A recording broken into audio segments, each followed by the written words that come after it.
राधे कृष्ण। राधे कृष्ण। अक्षयोपनिषद। ओम।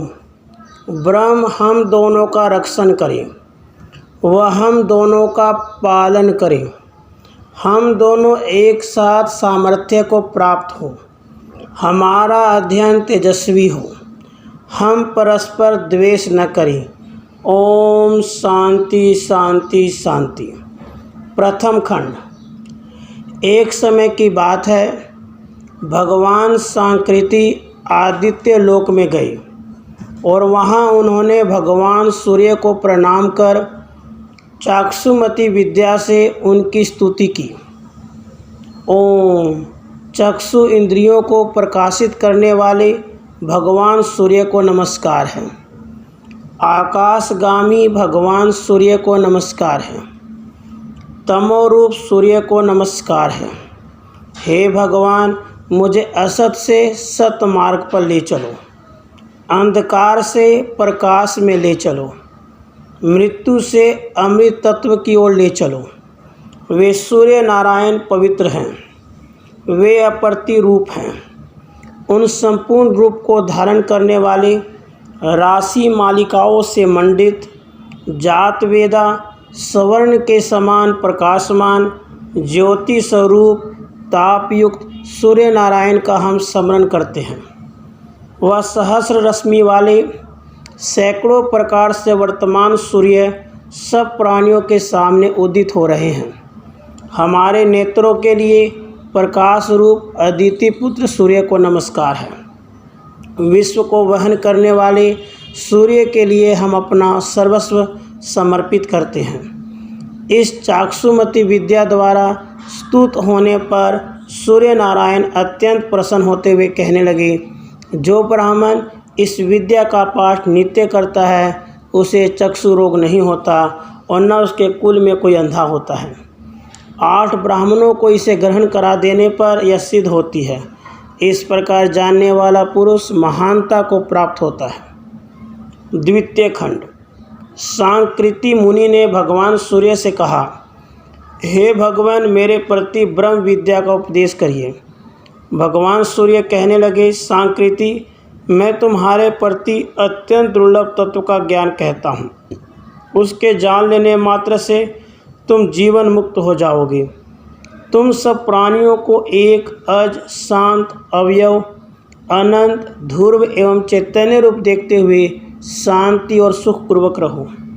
आत्मा और परमात्मा के सिवाय अन्य वस्तु का आभास नहीं। योग इसी स्थिति का नाम है। इसलिए योग में स्थित कर्मों को करो। योग में प्रवृत्त होने वाले का अंतःकरण दिनों दिन वासनाओं से हटता जाता है। मूर्खों की विरुद्ध चेष्टाओं में उसकी सहमति नहीं होती। किसी की गुप्त बातों को सुनकर दूसरों से नहीं कहता। वह सदा श्रेष्ठ कर्मों को ही करता है, जिन कर्मों के द्वारा प्राणी उत्तेजित न हो। ऐसे सौम्य कर्मों को जो करता है पाप से सदा भयभीत रहता है और किसी भोग की आकांक्षा नहीं करता। प्रेम और स्नेह युक्त वाणी बोलता है, वचन कर्म के द्वारा सज्जनों का संग करता है, सद्ग्रंथों का स्वाध्याय करता है, वह उपरोक्त विचारों में लगा रहता है, भूमिकावान कहा जाता है। जो विचार नाम की द्वितीय भूमिका वाला है उसके लक्षण इस प्रकार हैं। वह श्रुति स्मृति सदाचार धारणा और ध्यान की श्रेष्ठ व्याख्या करने वाले विद्वानों का आश्रय ग्रहण करता है। वह सुनने योग्य शास्त्रों का ज्ञान प्राप्त कर लेने से कर्तव्य अकर्तव्य का निर्णय करने में निपुण हो जाता है। पद पदार्थों के विभाग को भली प्रकार जानता है। मद अभिमान मोह आदि का आधिक्य उसके चित्त में नहीं रहता, परंतु बाहरी रूप से इनकी किंचित स्थिति रहती है। सर्प के केंचली त्याग देने के समान वह बाह्य दोषों का त्याग कर देता है।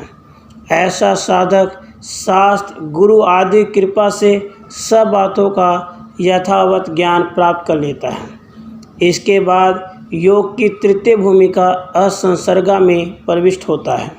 शास्त्र वचन जिस अर्थ को बताते हैं उनमें अपनी अविचल बुद्धि को लगाकर तपनिष्ठ संतों के आश्रमों में निवास करता हुआ, शास्त्र चर्चा करता हुआ, पाषाण शैया पर स्थित होता हुआ ही आयु व्यतीत करता है।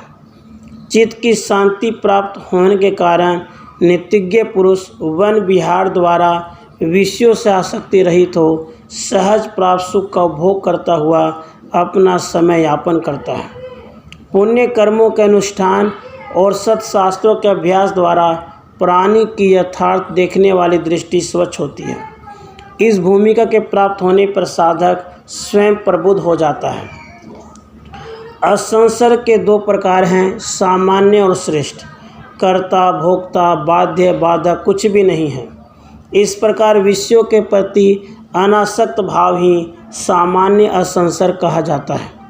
इस जन्म में जो कुछ सामने है वह सब पूर्व जन्म के लिए कर्म के फल रूप में है, इसलिए सुख या दुख इसमें मुझे क्या करना चाहिए।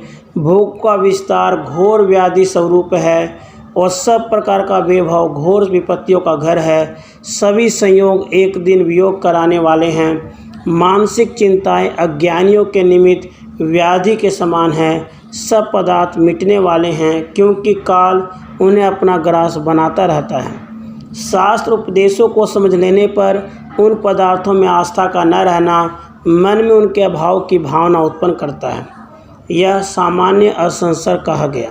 मैं करता नहीं हूँ, मेरे पूर्व कर्म ही करता है अथवा परमात्मा करता है।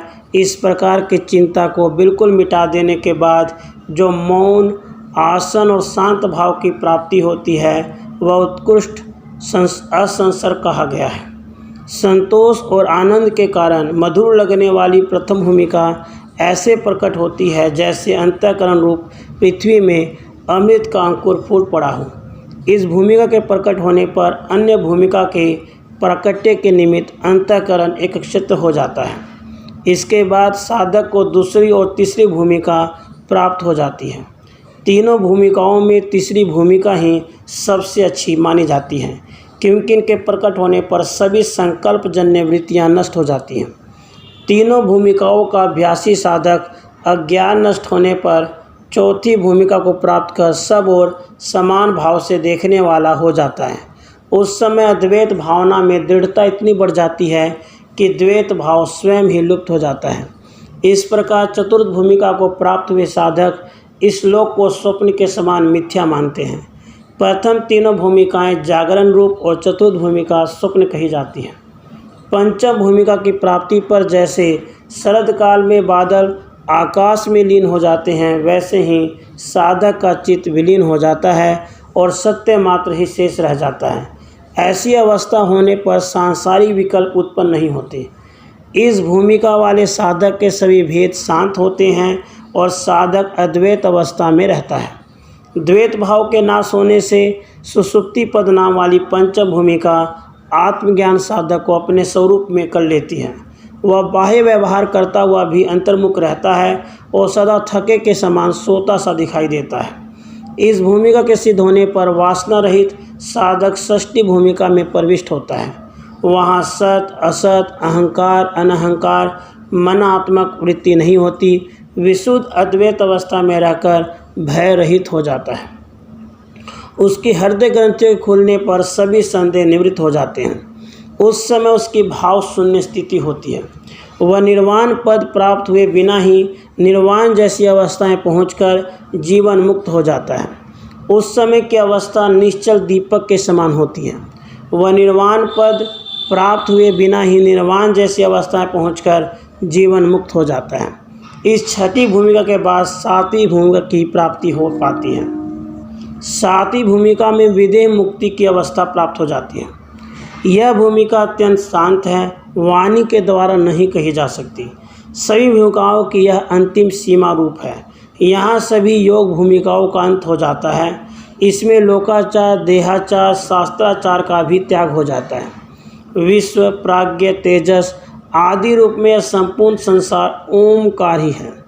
इसमें वाच्य वाचक भेद नहीं होता और भेद हो तो उसकी प्रतीति नहीं होती। ओमकार की प्रथम मात्रा आकार विश्व, उकार तेजस, मकार प्राज्ञ है। समाधि से पहले ही अत्यंत प्रयत्न द्वारा इसका चिंतन करें। स्थूल सूक्ष्म के क्रम से सब कुछ चिदात्मा में लीन करें। चिदात्मा को अपना ही रूप मानते हुए ऐसा दृढ़ भाव करें कि मैं